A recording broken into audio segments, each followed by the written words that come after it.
నమస్తే అందరికీ శనార్థులు. నేను మీ గౌరిని. అందరు ఎట్లున్నారులా? మంచిగా ఉన్నారులే. నేనైతే మంచిగా ఉన్నా. ఇలా మీకోసం మంచి మంచి వార్తలన్నీ పట్టుకొచ్చిన.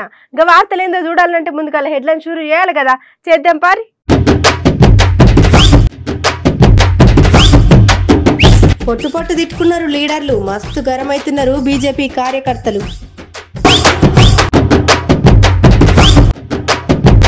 పంచాయతీ మీద పరేషాన్ అవుతుంది గవర్నర్, అయినా అవతల పాటోళ్ళు అవుతున్నారు మస్తు ఫైర్.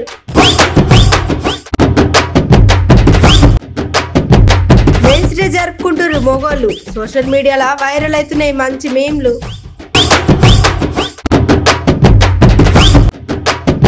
పట్నంలో జోరుగా నడుస్తున్నాయి కార్ రేసింగ్లు, చూడనీకి వస్తున్నారు అభిమానులు. నిన్న లొల్లి మీద మస్తు పరేషాన్ అవుతున్నారు తెలంగాణ పబ్లిక్.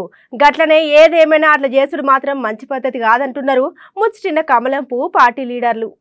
నిన్న అయిన లొల్లి మీద మస్తు మంది గరమవుతున్నారు కమలం పువ్వు పార్టీ లీడర్లు. అరే ఏమైనా పంచాయతీ ఉంటే మనం కూర్చొని మాట్లాడుకోవాలి, ఇట్లా ఇవ్వలేదు చూసి ఇట్లా చేసుడు మంచి పద్ధతేనా అని అంటున్నారు బీజేపీ కార్యకర్తలు. మరి ఈ పంచాయతీ మీద బీజేపీ లీడర్లు ఏమంటున్నారో మనం కూడా ఒక్క పారిందాం. వచ్చిందో కారణం లేదు, దానికి దాడి చేయాల్సిన కారణం లేదు. దాంట్లో వారము నిజామాబాద్లో సమావేశంలో ఉన్నారు. వాళ్ళ నాన్నగారు ఆరోగ్యం బాగలేదు. అదృష్టం ఏంటంటే వాళ్ళ నాన్నగారు నిన్న లేకపోవడం, అక్కడ వాళ్ళ అమ్మగారికి 70 ఏళ్ళ వయసు, పైనది కొంచెం అయితే అనుకోకుండా ఇలా ఆడ ఉండే ప్రయత్నం చేస్తే ఉంటే కనుక ఘోరమైన ప్రమాదం జరిగేది. దాడి చేయాల్సినంత కారణం లేదు అక్కడ. ముఖ్యమంత్రి కుటుంబం యొక్క అహంకారం ఏందో తెలంగాణ రాష్ట్ర ప్రజలు చూసారు. దాన్ని క్రోమోఫోబియా అంటారు. టైం దగ్గర గడిచిన కొద్దీ టెన్షన్ డిప్రెషన్ పోతారు, భయం స్టార్ట్ అవుతుంది అన్నట్టు. టైం దగ్గర అంటారు కాబట్టి ఆ ఫోబియా, దాంట్లో క్రోమోఫోబియా ఉన్నారు అందరు కూడా. అసలు మొన్న జరిగింది అది మొత్తం తెలంగాణ సమాజాన్ని నవ్వుకుంటున్నారు. అరే దాడి చేయడం ఏంది? దేని మీద దాడి చేసిర్రు? వినాయకుడి మీద దాడి చేసిర్రు. హిందువులందరూ తల్లిగా భావించే పవిత్రమైనటువంటి తులసి మాత మీద దాడి చేసిర్రు. లక్ష్మీ అమ్మవారి మీద దాడి చేసిర్రు. దుర్గా అమ్మవారి మీద దాడి చేసిర్రు. వాళ్ళు చేసిన దాడి ఫర్నిచర్ మీద భయం లేదు, బాధ లేదు. వాళ్ళ అమ్మగారు నా మీద దాడి చేసిన బాధ లేదు, కానీ నా దేవుళ్ళ మీద దాడి చేశారు, నా దైవం మీద దాడి చేసిర్రు.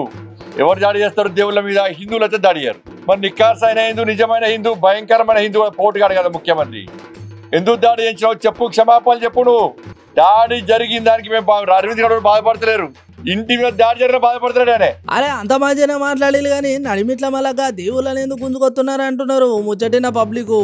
అవు ఇక గీసారి ముచ్చట గిట్లుంటే మన ఈటల సార్ ఏమన్నాడు ఇందాం పారి.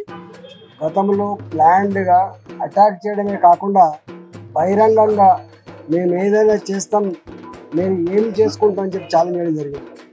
ఈ ప్రభుత్వం ప్రజాక్షేత్రంలో ప్రజా విశ్వాసం కోల్పోయిన ప్రభుత్వం కాబట్టి ప్రజల ప్రశ్నలకి, ప్రజల పక్షాన్ని నిలబడి ప్రశ్నించేటువంటి పార్లమెంటు సభ్యులకి, శాసన సభ్యులకి భయభ్రాంతులకు గురి చేయడమే కాకుండా అక్రమ కేసులు పెట్టడమే కాకుండా ఇవాళ ఈ భయం నీడలో పోలీసుల పహారాలు రాజ్యం నిర్వహించాలని చెప్పి కేసీఆర్ ప్రయత్నం చేస్తూ ఉన్నాడు.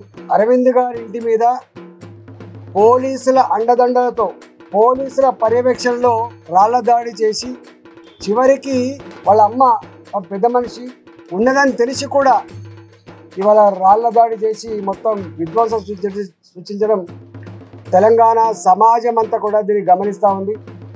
సందర్భం వచ్చినప్పుడు వీళ్ళకు బుద్ధి చెప్పాలని చెప్పి ఊగిలూరుతూ ఉంది. ఇది మొదటిది కాదు. మా రాష్ట్ర అధ్యక్షులు బండి సంజయ్ గారు పాదయాత్ర చేస్తున్న సందర్భం కావచ్చు, వడ్ల కొనుగోలు సందర్భంలో కావచ్చు, 100 మందిని పోగు చేసుకొని జెండాల పేరిట కర్రలు పట్టుకొని. అవు మరే సారన్న ముచ్చటలు ఇంత వాసం ఉన్నది. మన మునుగోలో కూడా అట్లనే చేసిళ్ళు. అట్లనే మన బండి సంజయ్ పాదయాత్ర చేస్తుంటే కూడా మస్తు లొల్లి చేసిళ్ళు అని అంటున్నారు ఈటల సార్ అభిమానులు. ఆయటంక ఇంకెవరు ఉన్నారు? ఇక మనం విజయశాంతి మేడం కూడా ఈ ముచ్చట మీద ఏదో చెప్తుందంట. ఓ పారిందాం పారి.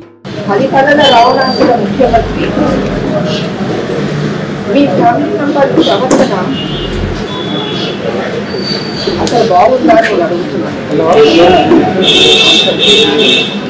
ఈ బుద్ధి ఒక్కటి బుద్ధి కచరా బుద్ధి ఒక ముఖ్యమంత్రిగా ఈనాడు తెలంగాణకి ఈ పరిపాలనలో హత్యలు, మానభంగాలు, దోపిడీలు అరాచకాలు ఇవే కదండి జరుగుతున్నాయి. కనీసం ఈ బిడ్డల కన్నా ఇచ్చుంటే బాగుండేదని మేము అనుకుంటున్నాం. అంటే ప్రతిపక్షంలో ఉన్న వాళ్ళు ఒక మాట అంటే దానికి చక్కటి జవాబు చెప్పాలి. ఆ జవాబు చెప్పకుండాను కొట్టి చంపుతామంటే వీధి రౌడీలకి మీ బిడ్డలు మాట్లాడడానికి తేడా లేదని నేను అనుకుంటున్నాను. ఇప్పటికైనా మీ బుద్ధి మార్చుకొని ఇక ఇట్లా అట్లా కాదని కట్టే తెచ్చి కొట్టే అన్నట్టే చెప్పింది మన బీజేపీ జాతీయ కార్యవర్గ సభ్యురాలు విజయశాంతి మేడం. పార్టీ పార్లమెంట్ సభ్యుడు నిజామాబాద్ ఎంపీ అయినటువంటి అరవింద్ గారి ఇంటి పైన పాలక పార్టీకి సంబంధించినటువంటి గూండాలు ఇంటి మీద పడి దాడి చేయడం అవుతున్నదో ఇది పూర్తిగా హేయమైనటువంటి చర్య. సభ్య సమాజం ఖండించాల్సినటువంటి విషయము. పార్లమెంట్ సభ్యుడు ఇంట్లో లేనప్పుడు పోలీసుల సమక్షంలోనే ఒక ఇంటి మీద దాడి చేస్తే మరి పోలీసులు ఏం చేస్తున్నారో అర్థం కానటువంటి పరిస్థితి. పోలీసులు జీపు తీసుకొని ఇంటి వద్దకు వచ్చే వరకు ఎవరు లేరు. పోలీసులు వచ్చిన తర్వాతనే చుట్టుపక్కల ఉన్నటువంటి టిఆర్ఎస్ గుండాలు గ్యాదరింగ్ అయ్యారు. వాళ్ళ సమక్షంలోనే ఈ రకమైనటువంటి దాడి జరగడము. రాష్ట్ర రాజధానిలో ప్రముఖులు ప్రజాప్రతినిధులు నివసించేటువంటి ఈ ఎమ్మెల్యే కాలనీలో మరి పోలీస్ కమిషనర్ కూతవేటు దూరంలో ఉన్నటువంటి ఆఫీస్కు ఈ యొక్క ప్రాంతంలో ఈ రకంగా టిఆర్ఎస్ పార్టీ నాయకులు దాడి చేస్తున్నారంటే తెలంగాణ రాష్ట్రం ఎట్టుపోతుందో అర్థం చేసుకోవచ్చు. ఒక అగిపుల తీసుకుపోయి అడవిలో ఒక కట్టెపుల కంటిస్తాయి. అడవి అంతా మంటలు వచ్చినట్టు ఒక్కల మీద దాడి చేస్తే పెద్ద పెద్ద లీడర్లు అందరు దిగిళ్ళు. కానీ ఏదేమైనా ఇట్లా పదవులు ఉన్న మీరు ప్రజల ముందరకి ఇట్లా చేసుడు మంచి పద్ధతి కాదంటున్నారు ముచ్చటిన్న జనాలు. అబ్బా నేను ఎక్కడ చూసినా గట్లనే ఏ టీవీ పెట్టినా ఏ వార్త పేపర్ చూసినా ఒకటే ముచ్చట. కమలం పువ్వు పార్టీ అరవింద్ సారు గట్లనే గులాబీ పువ్వు పార్టీ కవితక్క లొల్లి. అయితే గీ లొల్లి మీద ఒక పెద్ద మేడం మస్తు గరమైంది. ఎవలా మేడం ఎందుకు గరమైంది? నిన్న కమలం పువ్వు పార్టీ ఎంపీ అరవింద్ సారు ఇంటి మీద దాడి చేసిన ముచ్చడం మస్తుకరమైంది. మన తెలంగాణ గవర్నర్ తమిళసై మేడం అట్లనే మరి ఈ పంచాయతీ ఎందుకైంది, దేనికైంది, ఎట్లయింది అని చెప్పేసి ఇక ఉన్నది లేని మొత్తం వివరాలు నాకు కావాలని రాష్ట్ర డీజీపీ మహేందర్ రెడ్డి సార్ని అడిగింది. అరే ఓ ఎంపీ తల్లి ఇంట్లో ఉండగా లోనికి పోయి దాడులు ఎట్లా చేస్తారు, అది మంచి పద్ధతి కాదని చెప్పుకుంటూ వచ్చింది. అట్లనే మళ్ళీ రాష్ట్రంలోకి ఇటువంటి లొల్లులు కాకుండా చూసుకోవాలని జర గరం మీదనే పోలీసులను కూడా మందలిచ్చింది. ఇక మరి ఎవరికైనా బాధ ఉంటది కదా. ఇక రాజకీయం అన్నప్పుడు ఎన్నో లొల్లులు ఉంటాయి. ఇక ఎన్ని లొల్లులు ఉన్నా మన మధ్యలో ఉండాలి కానీ అట్లా ఇంటికి పోయి లొల్లు ఎట్లా పెడతారని మేడం చెప్పుకుంటూ వచ్చింది. ఇక ఈ ముచ్చట రోజు రోజుకు జర గరంగానే ముందడి వేయటట్టున్నాయని అంటున్నారు ముచ్చటిన పబ్లిక్.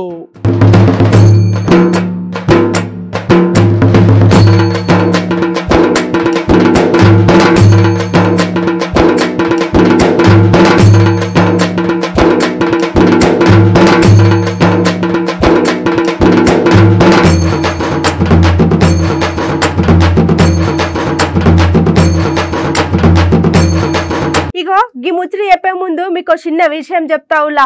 ఇక మీరు గీ పేరు ఇనే ఉంటారు, ఉమెన్స్ డే అంటే మహిళల దినోత్సవం. మరే మీకు ఓ రోజు ఉంటే మాకేముండొద్దా అని అనుకున్నారేమో. ఇక ఇవాళంట మెయిన్స్ డే అంట. సమజ్ కాలేదు కదా ముచ్చటినూరి. మీరేమో మహిళల పండుగ జరుపుకుంటే ఇక తప్పు లేదు కానీ ఇక మీ మొగల దినం చేసుకోగా తప్పైందా అని మస్తు మంది కామెంట్ పెడుతున్నారు ఇలా మన సోషల్ మీడియాలో. మరి అలాగే ఈ పండుగ ఉన్నదో లేదో తెలియదు కానీ మొత్తానికైతే పండుగ బందోబస్తుగా చేస్తున్నారు సోషల్ మీడియాలో. సోషల్ మీడియాలో పండుగ ఏందని ఎక్కువసేపు సోచాయించకుర్రి. హ్యాపీ మెన్స్ డే గురు అని ఒక హీరో అంటే మెన్స్ డేనా ఇది ఎప్పుడు పెట్టిలా నవ్వుల రాజు బొమ్మానందం సార్ అంటుంటాడు. ఇక ఇట్లా చిన్న మీములు చేసి ఫోటోలు పెట్టి దాని కింద ఇన్ని డైలాగులు రాసి మస్తు వైరల్ చేస్తున్నారు. ఇక ఫోటోలేనా మరి వీడియో కూడా పెడదామని ఆలోచన చేసి ఇక నేను మొగోని అని ఒక పొలగాడన్న వీడియోని పెట్టి మస్తు వైరల్ చేస్తున్నారు మన సోషల్ మీడియాలో. ఏంది ఏం మాట్లాడుతున్నావు చెప్పు. నువ్వు ఆగలేదు, నువ్వేమన్నావు? ఏంది ఎవరు అడిగిరు? మొగడైతే నాకేందిరా అయితే నీకు మొగోడికి కూడా అంటున్నావురా నీ సోడిగా నీ పని చెప్తా. నాకు ఇప్పుడు రాని ఇప్పుడు హరి వచ్చినాక నీ మొగోడికి కూడా అంతే వెళ్తుంది. ఆగు మొత్తానికి ఇట్లున్నది ఇలా మన మెన్స్ డే పండుగ. ఇక ఇప్పుడు మన పట్నంలో ఈ 2 రోజులు జరిగే కార్ రేసింగ్లు జరుగుతాయి కాబట్టి ఆ ట్రాఫిక్ కష్టాలు బాగానే ఉంటాయి. ఇక అందుకే ఏదైనా చిన్న చిన్న గలీలు చూసుకొని పోవాలని చెప్తున్నారు ట్రాఫిక్ పోలీసులు. అట్లనే ఇప్పుడు ఈ కార్ రేసింగ్లు మన హుస్సేన్ సాగర్ దగ్గర జరుగుతున్నాయి కాబట్టి అక్కడ ట్యాంక్ బండ్, అట్లనే మినీ ట్యాంక్ బండ్, ఇక తెలుగు తల్లి ఫ్లైఓవర్, లూమిని పార్కు, ఎన్టీఆర్ గార్డెన్, ఇక ఇట్లా చుట్టుపక్కల దారులు మొత్తం ఫుల్ అయిపోతాయి. ఇక అందుకే జర చూసుకొని పోవాలని చెప్తున్నారు ట్రాఫిక్ పోలీసులు. ఇక పబ్లిక్ జర తిప్పాలని 2 రోజులు ఎట్లనో అట్లా చదువుకొని పోవాలని చెప్తున్నారు. ఎందుకంటే ఇక మన భారతదేశంలో ఇదే మొదటిసారి అట ఇట్లా రేసింగ్ పెట్టుడు. ఎట్లున్నాయి ఇలా ఇలాంటి ముచ్చట్లయితే మస్తున్నాయిలే. ఎగ్గిసంటి ముచ్చట్లతో మళ్ళీ రేపు కూడా కలుసుకుందాం. గప్పటిదాకా చూస్తూనే ఉండుర్రి మన అమ్మ న్యూస్.